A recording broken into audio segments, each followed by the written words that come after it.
Hello tout le monde, j'espère que vous allez bien, je suis trop contente de vous retrouver aujourd'hui dans une nouvelle vidéo. Et aujourd'hui je viens vous faire une sorte d'update d'une vidéo que j'ai déjà fait il y a un an ou deux je crois, où je vous faisais un petit peu un récap et je vous racontais un petit peu mon parcours et mon histoire avec l'acné. Je sais qu'à première vue comme ça je parais pas hyper légitime pour parler d'acné, mais justement c'est parce que j'ai réussi à combattre ce problème et je sais que voilà, beaucoup d'entre vous en souffrent aussi. C'est vraiment quelque chose de pas facile à vivre au quotidien et je suis là aujourd'hui dans une vidéo pour vous partager mon expérience, ce qui m'est arrivé, ce que j'ai fait et comment j'ai réussi à me débarrasser de mon acné. Donc pour vous faire un récap assez rapide, j'ai commencé à avoir de l'acné quand j'étais au collège, fin du collège, c'était en 2015, quelque chose comme ça. Et c'est vraiment le moment où j'ai eu mon acné au max du max du max. Je vous mettrai des photos, c'était vraiment catastrophique. J'avais des grosses pustules et surtout j'avais ce qu'on appelle de l'acné kystique. Donc littéralement ça me faisait des petites boules sous la peau, c'était vraiment juste horrible. C'était rouge, c'était gonflé, c'était moche et en plus d'être moche, le pire c'est que l'acné kystique comme ça fait vraiment super mal. Juste le fait de me poser sur un oreiller le soir ou de me laver le visage, de toucher mon visage, de m'effleurer, c'était vraiment une angoisse, ça faisait super mal. Donc quand t'arrives à un stade comme ça, te mettre un petit peu de crème, au bout d'un moment ça suffit plus. Donc je suis allée voir une dermatologue pour essayer de me faire prescrire quelque chose parce que là c'était juste plus possible. On a essayé plusieurs choses. J'ai d'abord fait un traitement au zinc parce que chez certaines personnes ça peut marcher, ça peut suffire à éliminer l'acné. Moi ça n'a pas suffi. Étape d'après, j'ai été pendant 3 mois je crois ou un petit peu plus sous antibio. Alors sur le moment ça a bien marché, ça a aidé à faire diminuer mon acné. J'avais des crèmes spécifiques en plus, j'avais la cure acné d'ailleurs qui marche très très bien. Sur le moment ça a bien marché, ça a bien aidé à diminuer mon acné. C'est jamais vraiment parti à 100%, j'en avais quand même beaucoup moins et à partir du moment où j'ai arrêté ce traitement antibiotique, l'acné est resté voire même un peu revenu. Ce que j'ai oublié de dire c'est que en même temps qu'on m'a prescrit, qu'on a commencé à me prescrire le traitement antibio, j'ai également été mise sous pilule en même temps. Voilà, la première pilule que j'ai prise c'était la Lilou. J'en ai pris d'autres entre temps mais c'est de nouveau celle que je prends en ce moment et elle me va très bien. Du coup vu que antibio plus pilule classique ça n'avait pas suffi, l'étape d'après c'était d'essayer une pilule vraiment anti-acné, un truc un peu plus vénère. Donc on m'a prescrit une pilule qui s'appelait Minerva, donc qui est tout simplement le générique de la fameuse Diane 35, pilule très controversée, qui en fait est plus un médicament anti-acnéique qui a pour effet secondaire d'être un contraceptif. Enfin bref, il y a eu énormément de polémiques et de problèmes autour de cette pilule, surtout que j'ai lu longtemps après qu'il fallait pas la prendre plus de 6 mois. Moi je l'ai prise pendant des années et des années, et alors oui certes sur le moment quand je la prenais mon acné vraiment diminuait et allait mieux, mais sauf que vous savez c'est une plaquette de 21 jours, on la prend pendant 21 jours, on l'arrête pendant une semaine, le temps d'avoir ses règles, on la reprend, et en fait à chaque fois que je l'arrêtais, la période où j'allais avoir mes règles, ça repartait. Donc en fait cette pilule elle marchait bien, mais en fait c'est plus un cache-misère qu'autre chose, et moi j'en avais marre un petit peu de me dire que je bouffais des hormones comme ça à plus en pouvoir. Donc au bout d'un moment je suis retournée voir un médecin et qui m'a prescrit une autre pilule pour l'acné. Cette fois-ci c'était la Triafémie, donc qui est pareil une pilule contre l'acné. C'était un petit peu la solution de dernier recours avant le climax, j'ai nommé Roaccutane. Donc mon médecin m'avait dit bah voilà, tu prends cette pilule là pendant 3 mois, tu vois comment ta peau réagit et après en fonction on avisera. C'est ce que j'ai fait, j'ai pris cette pilule pendant 3 mois. Sur le moment comme tout le reste ça a marché, mais à partir du moment où je l'ai arrêté, et ben ça revenait et c'était vraiment pas top. Et en plus de ça, je voulais vraiment pas me dire que mon acné était camouflé parce que j'étais sous hormones. Je voulais vraiment régler le problème de fond, avoir un traitement curatif et pas juste être sous médicaments, sous pilules, sous hormones, que ça apaise mes boutons, parce que j'ai pas forcément envie d'être sous pilule toute ma vie et j'ai pas envie que le jour où j'arrête la pilule parce que j'en ai plus envie ou parce que je trouve un autre moyen de contraception ou X ou Y, et que toute mon acné revienne parce que la pilule servait juste à étouffer le truc. Donc du coup ce qui nous amène au grand sujet, c'est si vous avez suivi mes vidéos depuis un petit moment, je vous avais fait une vidéo l'année dernière où je vous avais annoncé comme quoi j'allais démarrer le traitement Roaccutane. Et donc du coup c'est ce que j'ai fait. Cette vidéo date d'il y a 9 mois et j'ai pris mon dernier cachet de Roaccutane il y a 1 ou 2 jours. Donc là ça y est, j'ai fini et voilà le résultat actuel de ma peau maintenant. Je vous mettrai peut-être des petites photos comme je vous ai dit au fur et à mesure de la vidéo. Donc après presque 5-7 ans à me bagarrer avec mon acné, j'ai enfin décidé de sauter le pas et de faire Roaccutane. Ça faisait vraiment très longtemps que j'y réfléchissais, j'étais vraiment très informée sur le sujet. Ma maman a fait Roaccutane quand elle était plus jeune, mon oncle a fait Roaccutane quand il était plus jeune, ça a extrêmement bien marché pour eux. Du coup quand j'ai pris cette décision là, j'ai contacté une nouvelle dermato qui était sur Lyon, parce que maintenant je vis sur Lyon donc c'était plus simple pour moi. Je l'ai contactée pour avoir un rendez-vous, je l'ai contactée au mois d'avril, j'ai réussi à avoir un rendez-vous de première consultation au mois de septembre. Les dermatos c'est vraiment très long, donc j'ai fait une première consultation avec elle, on a beaucoup discuté. Je lui ai montré des photos, je lui ai expliqué déjà tout ce que je viens de vous expliquer, tout ce que j'avais déjà fait avant, etc. Et du coup on en a déduit que effectivement voilà, j'étais éligible et que je pouvais tenter Roaccutane, et moi c'était mon souhait, c'était pour ça que je venais, donc c'est ce qu'on a fait. Il faut savoir, quand on est une fille et qu'on fait Roaccutane, on doit après voir notre dermato et avoir des rendez-vous absolument tous les mois et faire des prises de sang absolument tous les mois pour vérifier qu'on n'est pas enceinte. Déjà quand on est sous Roaccutane c'est obligatoire d'être sous pilule parce que c'est vraiment extrêmement dangereux de tomber enceinte sous Roaccutane, donc c'est tous les mois les prises de sang. Donc je vous explique pas comment moi j'étais en panique parce que les prises de sang c'est une de mes grandes phobies, je tombe dans les pommes quasiment à chaque fois. Donc là vraiment c'est que vraiment je voulais vraiment le faire, ce traitement, parce que de me dire que j'allais devoir aller faire des prises de sang tous les mois c'était compliqué. Bref, je l'ai fait et au final 9 prises de sang plus tard, maintenant je gère, j'y vais comme ça, enfin non j'y vais pas comme ça, mais au moins je tombe plus dans les pommes, c'est déjà ça. Donc voilà, rendez-vous tous les mois, prise de sang tous les mois pour vérifier qu'on n'est pas enceinte, plus aussi checker d'autres choses, notamment au niveau du foie, parce que c'est quelque chose qui est un petit peu, c'est un traitement qui peut être un petit peu rude pour le foie. D'ailleurs on conseille d'éviter de trop boire d'alcool ou de se mettre des trop grosses races quand on est sous Roaccutane, parce que voilà, l'alcool pour le foie c'est pas ouf. Déjà Roaccutane ça c'est vénère un peu pour le foie, voilà.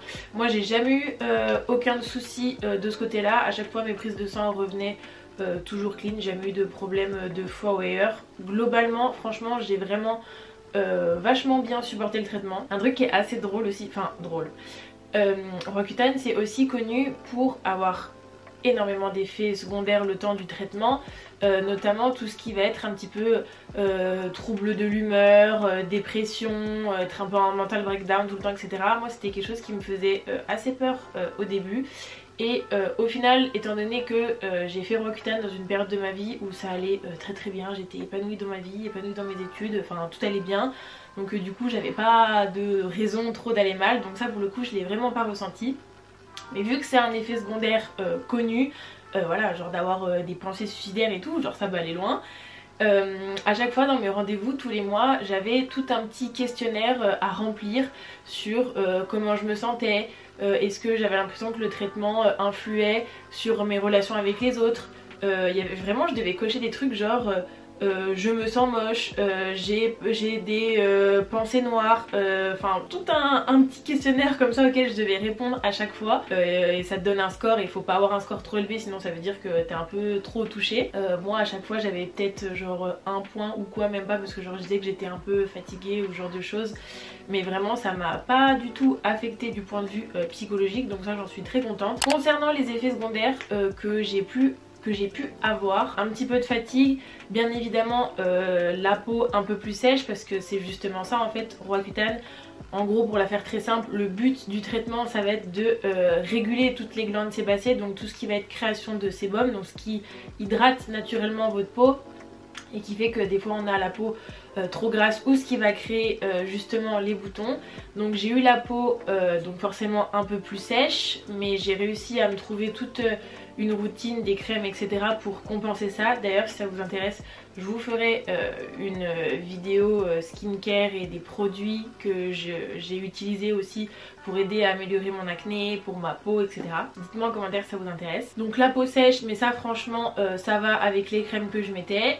Ça m'a asséché la peau, mais également le cuir chevelu. Ce qui fait que franchement déjà de base j'avais pas forcément trop les cheveux gras, mais alors là mes cheveux ne graissaient plus.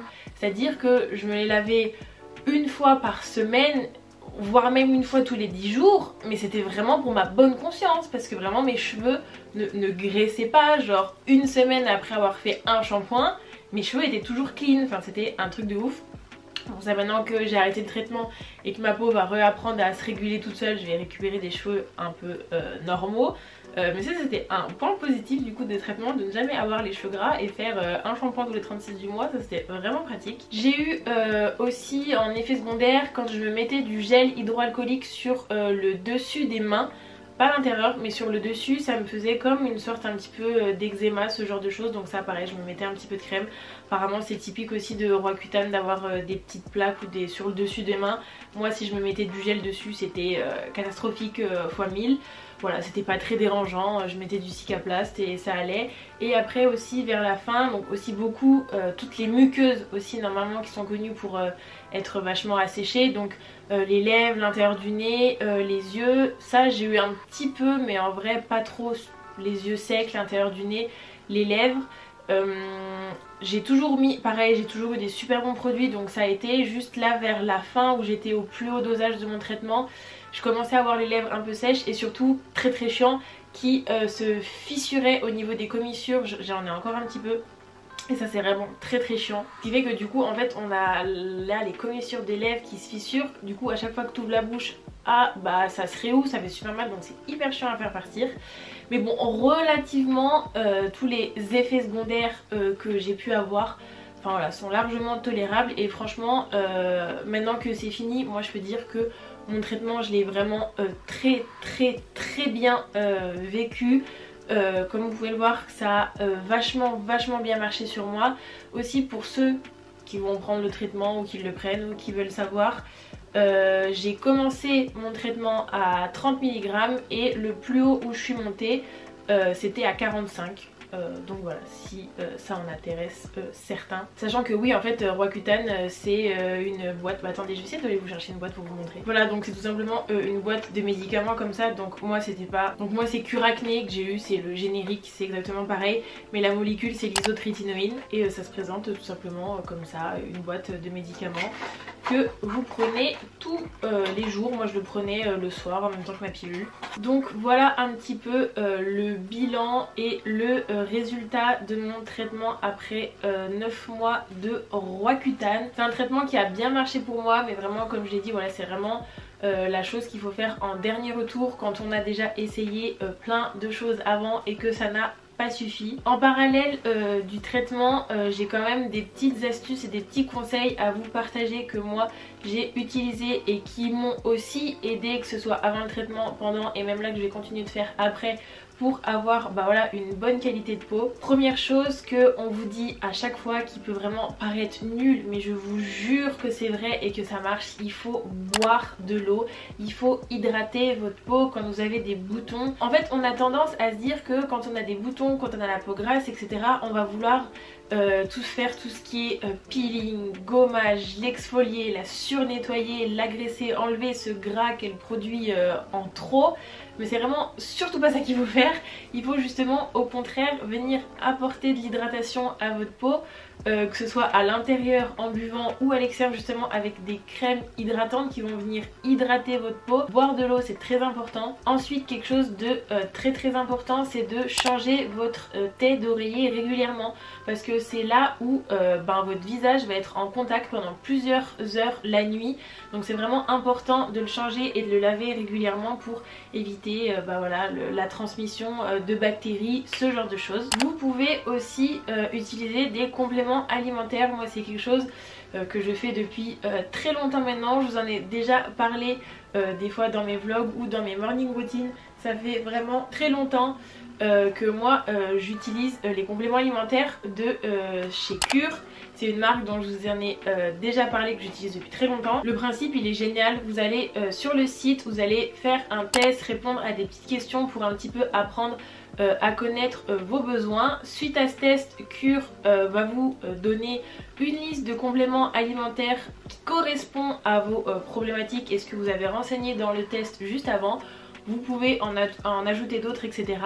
Et c'est super bien parce que du coup suite à ce test vous allez recevoir donc une petite boîte comme ceci avec dedans 30 sachets avec les compléments alimentaires dedans que vous avez sélectionnés pour vous. Voilà, ça se présente comme ceci dans un petit sachet. À chaque fois il y a un petit mot, c'est trop mignon. Le mieux c'est de le prendre tous les matins. Moi je sais que là ceux que j'ai pris en ce moment je les prends le soir parce que du coup entre la pilule Roaccutane etc, j'ai vraiment pris ce réflexe depuis plusieurs mois maintenant de prendre les cachets et les compléments le soir. Moi dans ma cure en ce moment j'ai pris le complexe solaire.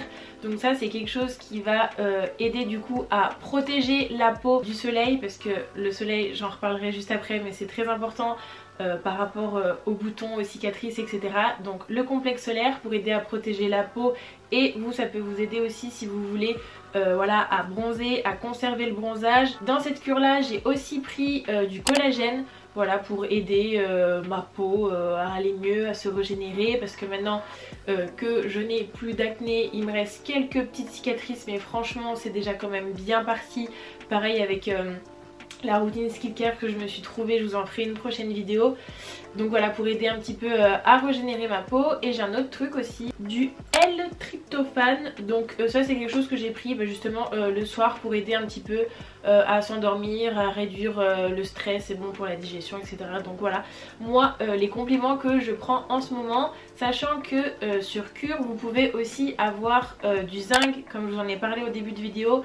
Si vous avez jamais essayé, essayez, ça peut être quelque chose qui peut marcher pour vous et aider à diminuer votre acné par exemple. Mais il y a vraiment des compléments pour tout et plein de choses. Je sais que moi j'ai déjà pris par exemple du guarana ou du carvi, ça c'est des choses qui le matin vont vous donner un petit peu plus d'énergie. Il y a vraiment tous les trucs basiques genre magnésium, tous les minéraux, les oméga 3, les vitamines. Il y a des trucs un peu spécifiques comme je vous ai dit, là moi le complexe solaire, le collagène. Vous avez aussi, par exemple vous avez des problèmes de chute de cheveux, il y a des compléments pour ça. Enfin il y a vraiment tout ce que vous voulez. C'est vraiment un concept moi que j'adore. Et si ça vous intéresse et que vous voulez essayer, j'ai un code de parrainage, je vous l'écris juste ici, c'est Marine759, qui vous donne moins 30% de réduction sur votre première commande. Donc c'est vraiment énorme, moins 30% et c'est pas négligeable. Si vous voulez essayer vous aussi une petite cure pour améliorer votre peau, vos cheveux, votre énergie, votre digestion, votre transit, votre forme. Bref, je vous mets tous les liens et je vous remets le code en barre d'infos si ça vous intéresse. Et comme j'en ai parlé juste avant, une autre problématique c'est le soleil. Roaccutane c'est un traitement photosensibilisant, ce qui fait que c'est interdiction zéro de s'exposer au soleil. Moi j'ai de la chance parce que voilà, j'ai commencé mon traitement au mois de septembre et là je viens de le finir, donc je l'ai fait plus ou moins dans une, hors été quoi, même si il a quand même déjà à faire beau avant l'été. Et j'ai vite compris ma douleur une fois quand je suis allée au ski cet hiver et que j'ai pas pensé à mettre de crème solaire, parce que je mets jamais de crème solaire quand je vais au ski, j'ai jamais eu de soucis. Il n'y avait pas tant de soleil que ça, mais je peux vous dire qu'à la fin de la journée quand je suis rentrée mon visage était... En fait je sais pas comment vous expliquer, j'avais pas pris un coup de soleil, j'étais pas rouge coup de soleil comme on peut comprendre, mais ma peau a vraiment été agressée par les UV du soleil et j'ai pelé pendant 3-4 jours. Je me mettais de la crème et de la crème et de la crème, ma peau elle arrêtait pas de boire tout ce que je lui donnais. J'ai vraiment eu la peau cramée à cause du soleil et surtout du traitement qui est photosensibilisant. Donc ça j'ai fait l'erreur une fois et à partir de ce moment là aussi, quand il a commencé à avoir des beaux jours, je me mettais de la crème solaire sur le visage tous les jours à partir du printemps quand je sortais dehors. Même si j'allais pas m'exposer au soleil, j'en mettais quand même tous les jours et ça c'est vraiment très important. Que vous ayez de l'acné ou non, protéger sa peau du soleil, c'est vraiment super important.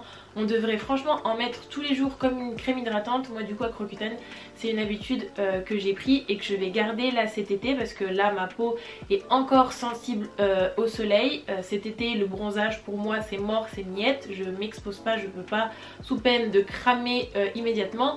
Et surtout parce que je veux absolument pas que ça puisse marquer les cicatrices. Voilà, vraiment le soleil pour la peau c'est pas bon, ça fait des taches, ça accentue les cicatrices, ça accentue les rides. Vraiment les gens qui font les crêpes au soleil sans protection solaire, vous êtes des malades, vous allez vous ruiner la peau, ruiner votre capital soleil. C'est vraiment à ne pas faire. Donc astuce supplémentaire, vraiment protégez votre peau du soleil avec des compléments alimentaires comme je vous l'ai dit juste avant et surtout avec un SPF, avec une crème solaire du 50.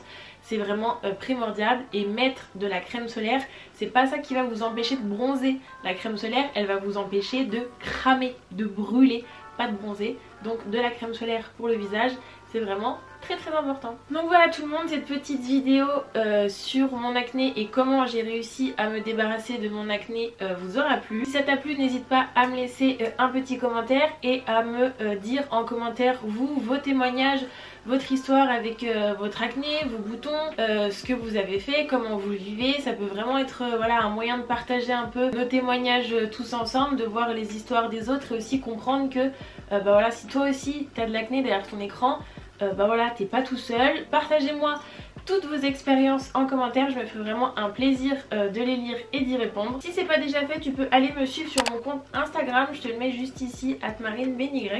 Ça me ferait vraiment très plaisir que tu me suives là-bas. Si tu ne me connais pas, moi c'est Marine et sur cette chaîne je te partage mon quotidien de vie étudiante. Si c'est pas déjà fait, tu peux t'abonner en cliquant juste en dessous, ça me ferait vraiment très plaisir. Sur ce, je vous fais de très gros bisous et je vous dis à la prochaine. Ciao!